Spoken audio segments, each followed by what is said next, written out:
Remember the juke button? But do you remember the juke button? I remember the juke button. That was my question. I know. That was reached into my quiver of questions and pulled it out. Get out of my quiver. You? Sorry. No, that's okay. Do you remember the juke button? Of course, the juke button from Madden football on the video game systems. Yeah, that's right. Yeah, it used to be, I don't know, was it the square button? I remember it being circle. So, double circle. But I think you could configure your controller, right? So of course you could have made the juke button any button you want. Of course you can. You could have made a juke button one of the Straffy buttons. Naturally. Up top. Of course. Which is, actually not a bad idea. It's not. You it's go not the turbo worst and idea. Straffy on the same motherfucker? Oh, really? Actually, I couldn't do that with the same hand. You couldn't? No, I'd want to have leverage, so I'd want to do left and right. So well, this they're seems like a dexterity issue. Seems like, I feel like, I definitely have what kind of exercise are you getting with those fingers? There's definitely dexterity issues. I mean, we're not, who are we kidding? But the point is, I like the leverage. I like to have left and right opposing so I can kind of have leverage when I'm pulling down the triggers. You know? Yeah. I feel like I could be running with the ball. Yep. One-handed, both sprinting and juking while I reach for anything else. For example, or you could be pumping your fist, or you could be celebrating on your way to the goal line. Could be raising roofs. Yeah. There's so many things I could be doing with that other hand. A lot of them I don't want to know about, but that's okay. Well, use your imagination. It's right. Delightful to think about. I mean, if you're me, it is anyway. And you are you. I am. So you got that going for you. I am the genius of myself. That's correct. As we all know. And you are, of course, Zumbo. I am Zumbo. That is Zumbo over there. Zumbo is a vibe and a person. And I embody both. I didn't realize it was a vibe. Oh, it's a vibe, baby. I'm finding that out. You should know this better than anyone. I guess I should. It's a vibe, man. I think I knew that instinctively, but I never... You just hadn't said the word. Yes, I hadn't put it to the word vibe. All right. But I think you nailed it. A vibe that's really what it is. When you are a vibe, you better well nail it. Right? I think so. Yeah. Ain't no half-stepping when it comes to vibes. No, you got to go all the way. And you are... Winegardner.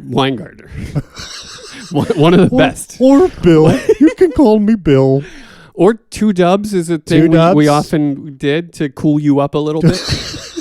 It takes a lot. I mean, it really does. To shade you towards cool. Yeah, you need to spam the juke button to get me cool. You know what I mean? It's a lot. It's a lot. Yeah, smash that juke button. That's right. And we're coming to you live from Los Angeles, the city of angles, with a brand new podcast never heard before. Disclaimer, we are not in Los Angeles. Called Confidentially Speaking. And it's very exciting. It is exciting. We're back in the saddle, baby. Oh my gosh. And it's been a while. It has been a while. Hence the 2 minutes you just suffered through. Yeah, but we had some catching up to do. Yes, that's right. We had some saddle waxing to do. That's the thing you do when you get back in the saddle. Oh, is that what you do wax first? it up. Oh, yeah. Well, I didn't know that. I thought you just dust it off and you hop back in. I mean, if you're like that, if you're one of those people, you're not taking proper care of your saddle. Hand raised. Yeah, your saddle is suffering. I can see it from here, buddy. Even my saddle has saddle sores. Your saddle has not been well cared for. Well, sorry about that. No, it's okay. You've been rode hard and put up wet. And nary a waxing to be seen.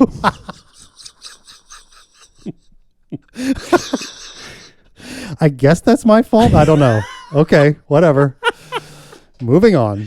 But yeah, it's a new podcast, and it's all about, well, I guess it's partially about, mostly about, a little bit about Yeah. a movie we really like. Well, we like talking about movies we like. We do. It's a thing we do well and have spent a lot of time at. It is. And we have found one that we both love, and so we thought we'd do a podcast about it. And that movie is, of course... Well, I mean, it's on the tip of everyone's tongues. I mean, it's in the logo. You probably read it.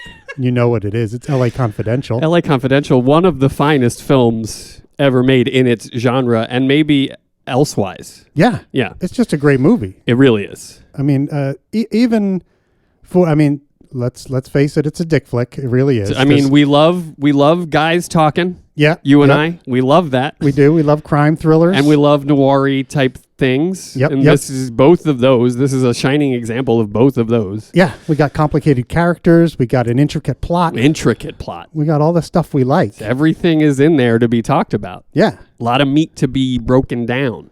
And despite its heavy male centricity, yeah, I think it's a movie the ladies can like too. I mean, that has not been my experience when showing it to the ladies. All of those criticisms that you imagined a lady might have are there. Yeah, yeah. But that said, I will say, as a feminist and as a voice for the feminists here in this room, because what are we going to leave that to you? I hope not. I think Lynne Brackened is probably the most solid character of anyone in the film. Like emotionally, and I could back that up. Well, I could back it up. Well, we'll get to that. Yeah, let's save that for another episode. That's a tease. Just a little tease. Not unlike a Lynne Brackened might do if you were paying. That's a little bit of a tease. A little bit of a teaser. Yeah, yeah. I think one of the most rounded and fleshed out characters is the female character. That's fair. And it does pass the Bechdel test. All stuff we'll get into. Okay, good. Yeah. That's awesome. Yeah. I'm glad that my fears are going to be assuaged in a later episode. Yeah, no, I think we will double our female listenership. Oh, sweet. Because I think we had one. Yeah. Previously. So we like to set low expectations. That's another thing we like to do. Yeah, well, we have to. We're realists. And speaking of, if I may, yes. It's a nice segue into what you, as the listener, might expect in terms of regularity. Good. Or, you know what I mean? Release schedule. Release schedule. Yeah. And the best answer I think we can give is, oh. And I'll back that up. I'll support that with you'll get what you get and you won't get upset. That's it. We're gonna try to be regular. Yeah, we're gonna do the best we can. We really are. But I have a bananas schedule because that's how we're saying it now. You've been promoted, duly promoted. That's to right. A role of incredible responsibility. Well, thank you. Hardest working man in show business, sitting does across feel from me that right way. now. Yeah. No, I pull the 12-hour days on the reg. Yeah. And it's what you got to do to make other people's art happen. It's just the way it works. That's right. Yeah. So I'm a production manager for live theater here in Philadelphia. For those of you that don't know, the most prestigious live theater in Philadelphia, by the way, Tony Award winning. That's right. We said that together. That was fun. So that keeps me real busy. Yep. Keeps me chasing my tail most of the time. And Billy travels often. So all the time. So often when it works out that I can maybe squeeze a day in or half a day, Billy might be elsewhere. That's right. So we also want to do this in the same room. That's something we've decided early on. Yeah, and the Zoom is great. We love technology. It allows us to do so many things, and it's convenient when you can just hop on your laptop from wherever and talk to anybody anywhere in the world. Yeah. But for what we do, yeah, exactly. We find it's better just to be together. Exactly. Exactly. So anyway, we're hoping maybe like monthly, bi-weekly. We don't know. We'll see how we do. We'll see how we can shake this out. Yeah, but hopefully, it'll be enough. Yeah, to keep you hooked. Yeah, we're gonna grind it out. We're gonna get it done. Yeah, and we'll be real close to regular, but we'll try our best. Yeah. It sounds like excuses are being made, but we'll see what happens. But for all the right reasons. That's right. I mean, what is an excuse if not a justification for bad behavior? True that. Yeah.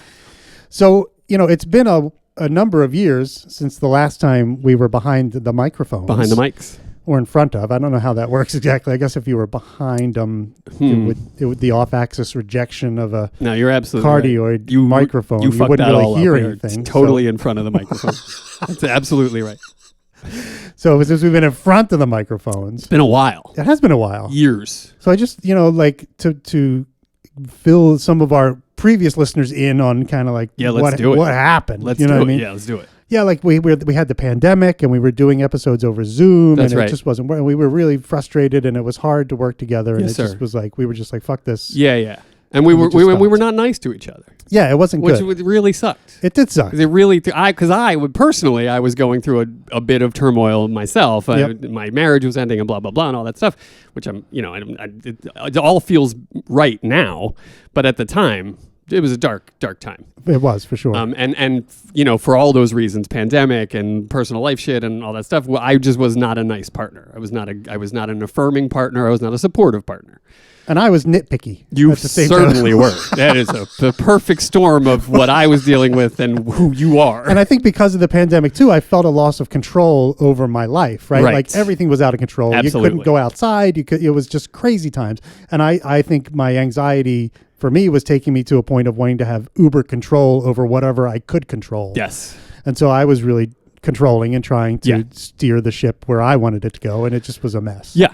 And you are predisposed to that anyway. Like, Yeah. Pandemic aside, you like to have your fingers in All right, all, I'm stopping it right now. Just stopping it right now. We have to stop right all now. of the No. pies. I want no. I do have to stop it. I have to stop it. Stop it now. But these are the No, roles. it's true. I feel like we're finally back to the roles. Like we've known each other a billion years. Like 30 something. years. Yeah.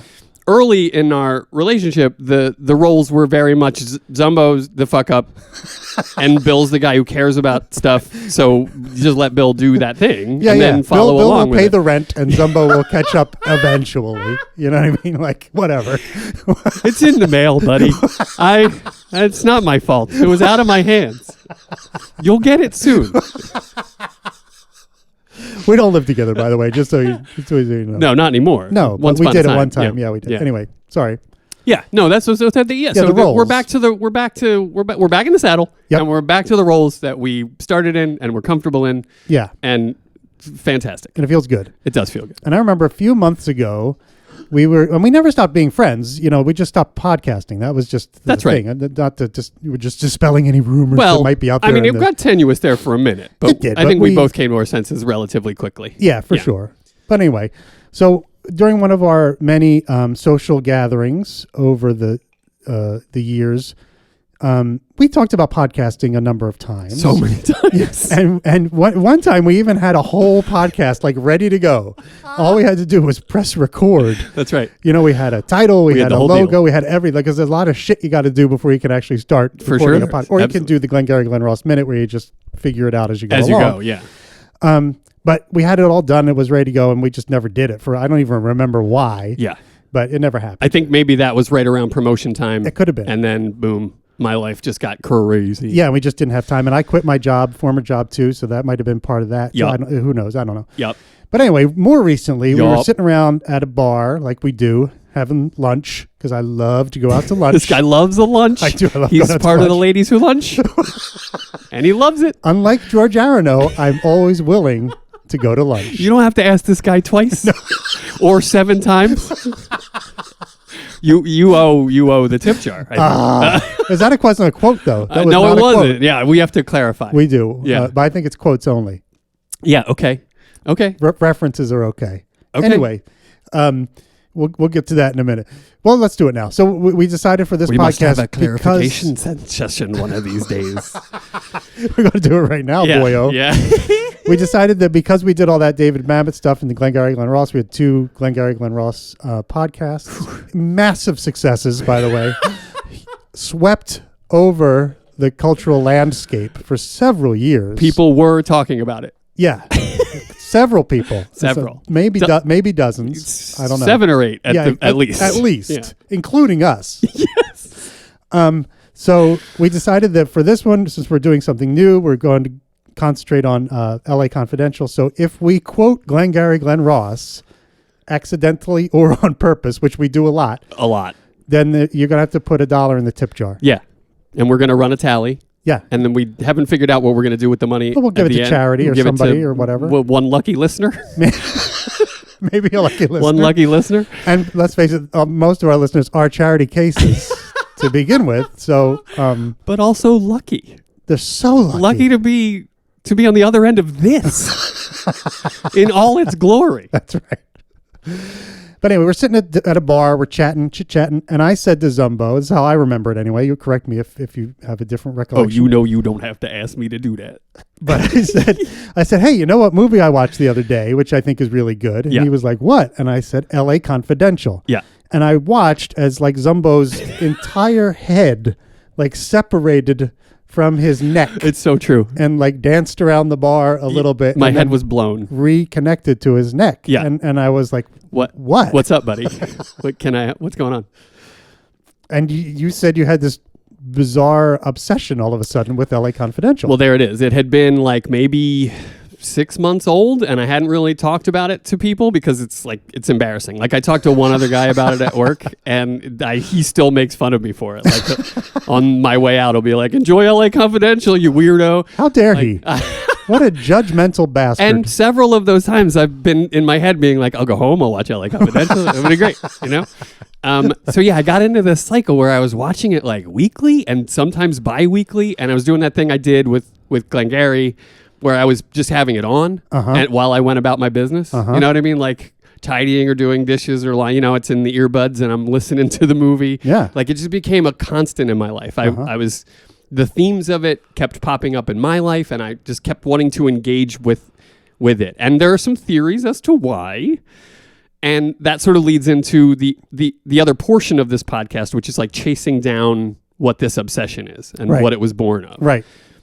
Because it's like it's great to talk about a great movie. There's tons of fun in there, but then there's also like, where there's like a personal story going on here with me, and we're going to sort of discover what it is together. Yeah, it'll be a little bit of a therapy session. Like as all of our podcasting has been for me. Yeah. Like it's been great therapy. It always has been. And now we have like a legit specific issue to look into because it's weird at the very least, if not like problematic on some level. You know what I mean? Like it's somewhere in the spectrum of oddity. Yeah, I mean, let's face it. It's not exactly an uplifting movie per se. It's very violent. There's a lot of moral ambiguity in so there. Much. So it will be interesting to try to put our finger on what it is exactly. Maybe we will never figure it out, but what it is that kind of drives you to really want to obsessively watch or listen to or whatever, just interact with this film. Yeah, and it hasn't been, it hasn't really stopped. It curtailed a bit around the holidays because I mean when I was watching it on Christmas Eve, it is a Christmas movie.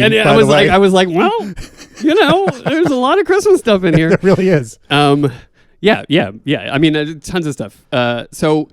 I was watching it, but it has waxed and waned over the course of those 6 months. But there are some moments where it's like it would be embarrassing to talk about, like putting it on repeat, like or playing it immediately after I had just played it. You know what I mean? Like that kind of stuff. Like yeah. It got dark. It got weird and dark. Interesting. Well, I think that speaking of Christmas, the LAPD has continued the tradition as played out in the movie. Every Christmas, they beat up six Mexicans that they have in the jail. The Christmas Eve Massacre, as the film Bloody calls Christmas. it. Bloody Christmas, yeah, that's right. It's a tradition, you know what I mean? Like they do it every year. They get the mistletoe out, bam, bam, bam, that kind of thing. It's lovely. It's really good. A blackjack, whack, whack, whack. It's great. Merry Christmas. One of them only joins in because one of the Mexicans got blood on his shirt. That's right. Yeah, one guy gets chosen to get really dressed up in light-colored outfit and then get blood on himself. Oh, man, I love it. It's lovely. I love it. What better way to celebrate Christmas than that? It's so funny that that's now a tradition for LA cops. It seems appropriate. Yeah, I might it's say, not outside of the realm of possibility in any way. That's right. ACAB. For all of you. There you go. That's another reason why I'm surprised that you're so obsessed with this movie. I know. And another guy I worked with who heard about my obsession was like, that's such propaganda. Like, what are you doing? I'm like, it's absolutely not. It's absolutely not. So we'll get into what I think about these things. It really is very character-based in the journeys they go on. And well, I don't know. I don't know how much I want to get into here, but like, okay, I'll tease it. Like Lynne Brackened. That's right. Put yourself in Lynne's silk negligee and a blonde wig and tease us a little. Okay, I'm also about to fuck Bud White. So, okay, so this is really working out. Great. More on that too. Fucking me is not the same as fucking Bud White. Just so you know. Stop talking about Bud White. Well, wait, what was I saying? You were going to tease out something about the cops. Tease out something about the propaganda. Born of that, but then and then not propaganda was my argument. Right. And there's this sense that like the three protagonists or the one protagonist and two deuter protagonists or whatever they call those supplementary antagonists. Okay. There's this sense that they're incredibly different, right? Yeah. And then as we go through the film, we learn that they are the same person practically. It just presents itself differently. Right. And that's super appealing to me from a creative standpoint and a character structure standpoint, but also like just watching people go on that journey and realizing that they are cut from the same cloth, whether they thought that or not, is like that's a really rewarding emotional place for me to land. Yeah. You know what I mean? Yeah. And I think that might be like not trying to sort of suss my own identity and feeling like in the world, I sort of like I pathologize my experience in the world. You know what I mean? Like it seems different. I seem detached. And for a lot of reasons, I'm vegan. All of this stuff. It creates this pathology with like what the norm is and who I am. I think I really like getting into an emotional space where like the assumption of difference is incorrect. Right. You know do what I like mean? that, I actually. do. You do. I do. Because you're a contrarian and you like that when people are like, oh, he's different. Yeah. No, for sure. Yeah. I mean, the greatest thing you could ever tell me is that I'm not like anyone you've ever met. Like, That's right. That's perfect for me. Yep. But but the other side of that coin is like feeling this separation. Like a weirdo. Yeah. Like lonelier than a Kensington dentist is what they say around here. And for the locals, you're going to love that. Kensington is a place outside of Philadelphia that if you went there, you'd be like, are there 0 dentists here? Or like, what's happening? It's like a distinct lack of teeth per capita. You'd expect there to just be teeth lying on the ground based on the people you meet, but it's not true. Exactly. Yeah. So not a lot of dentistry happening. So that's the tease, and there's obviously a bunch more to get into there. Oh yeah. And not to make it about me, like you have experience with this film too. You like it for a number of reasons that are going to be viable and explorable, and I can't wait to get into it with you. Me too. It's going to be great. And we're kind of taking a slightly different approach. At least we're going to try a different approach than what we've done in the past, where we did like a minute by minute thing.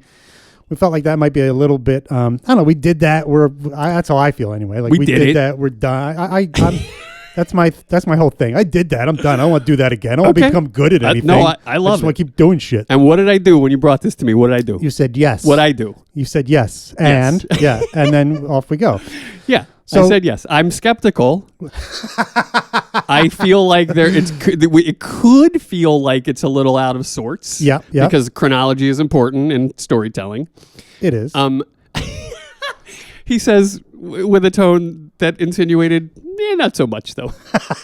Well, there are tons of stories that don't use normal chronology too. That's true. And some of those are some of my favorites. And our Guy Pearce is in one of the most famous versions. Memento. That's right. Yeah. So I'm bought in. I'm a buy-in guy now when it comes to your ideas. I just buy in. Well, that's a bad idea. I'm buying in, man, because to save the podcast, to save the relationship, I'm buying in. Okay. So we're doing this thing. Why don't you describe it since it's your idea? We're doing this thing where it's not minute by minute. No, not minute by minute. It's just going to be like sort of what I've been describing as cubism. So we're just going to look at the movie from all different angles at the same time. So I love stories presented as a cube. Yeah. So if you imagine a horizontal line from left to right across your imagination. Okay, I'm doing it. Beginning to end of the story. I'm putting myself there. We might start at the beginning next week. Yeah. Or next episode, whenever that comes out. Uh-huh. And we might start at the middle of the movie or near the end or somewhere in between. Or we might even not pick up a specific plot point. We might take a character or an actor and we'll just talk all about them. So it's just going to be sort of wisping around this horizontal line in seemingly random order, but maybe there will be order to it in some way. I think an order will find itself. Yeah. I think it has to. I'm concerned about hitting every every beat that is resonant with me this do way. it. But I think we'll be okay. We'll do it. I guarantee we'll do it.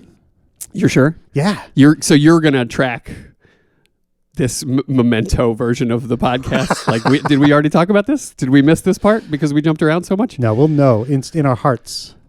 I probably could get through most of the film verbatim in my head. Yeah. So I agree with you. Okay. All right, So great. we'll see what happens. All right. But LA Concern Confidential, alleviated. good. LA Confidential, we both agree, is a great movie. But, when it came out, which was 1997. It's 97. Right? Yeah. It also was considered a great movie. It was. At the time, right? It was indeed. Yeah. It in fact, it to that end, it was outside of Oscars, it won 91 film awards and had 86 other nominations. And these are in all of those like supplementary non-Oscar film awards that exist. Directors Guild, Yeah, and all all that that kind of stuff. stuff. Yeah. And that's like Globes globally, and right? Yes. And so like those numbers are top 20. Like those are incredible numbers for awards for a movie in a season. And then it also won 2 Oscars and was nominated for 4 others. So like it was highly appreciated at the time. Yeah. But then seemed to go away. And it was a box office hit too at Huge. the time. Yeah, huge. Did really huge well. Hit. It won Best Writing for a screenplay based on a previous existing source material, which is absolutely true. We talked about that a little earlier. And we will be getting into that heavily in the podcast. Because it's amazing. The transposing of book to film in this particular case should be the example that is used time and again. It's so good. It's really good. So good. And then it won, and then Best Actress in a Supporting Role. Right. Lynne Brackened. That's right. Kim Basinger. That's right. Yeah. Is it Basinger or Basinger? I don't know. Well, we'll do a whole episode about that. Basinger? I've heard Basinger. You got all the different options. I'll just go ahead and call her Perfection. Because she's dynamically good in this movie. She's very good. And not unlike a Veronica Lake or the Stars of Yore, just looks perfectly beautiful in every possible way. Yeah. It's that sort of that old school Hollywood vibe, and like I don't know that anyone could have done it better. Yeah, I mean we'll probably do a whole episode on casting, and that's damn Skippy. Yeah, and the casting is brilliant up and down the board. Up and down, and I've done a ton of research on how that all happened, so I can't wait to get into that. Good. Yeah, Zumbo likes doing his research. Baby. I do. I love it.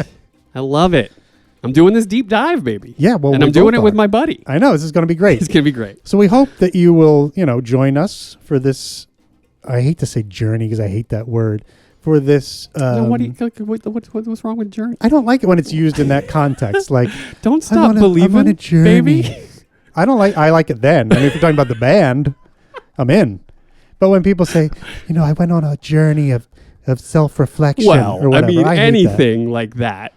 If you said like I went on a tap dance of self-reflection, you'd be like, now I fucking hate tap dance. No, I love that better. I like that because journey is just the same thing everybody says. You might as well say tap dance. I mean, okay. Then that's what we'll provide. I don't have a problem with the word journey because it is a journey. I'm going on a journey. Okay. You can go on a tap dance. Great, perfect. Just keep your tap dance out of the way of my fucking journey.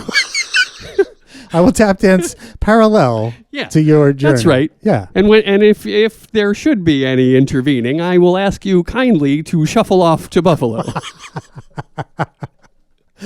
So anyway, whatever it is, we hope that you'll hang in there with us and enjoy it with us. If this doesn't grab them. Oh my God. What will? So we'll be back, I don't know, soonish. Yeah. With very soon. Yeah, hopefully very soon with an right around the episode corner. for you. Yeah. Right around the corner. And then we'll pump out more as much as we can. We're gonna pump it out. That's what the guy said. That's right. That's what you're doing with the offhand when you can straff and juke at the same time. We're gonna pump it out. That's what we're gonna Excellent. All right. You got anything else, buddy? No, I got nothing else, buddy. Do you got anything else, buddy? I don't. Why are you doing that? What? Seemed aggressive. What? Multiple buddies. Unnecessarily. Was it aggressive? No, it was fun. It was intended to be fun. It was a little tap dance. All right. Okay. You see, I was even buddy. It was just a little, one of those keep that things. tap dance time going step. there. It was a buddy time step. I love it. I'm in it with you. Okay, good. I'm in it with you. All right. Well, until next time, then we'll see you soon. Bye.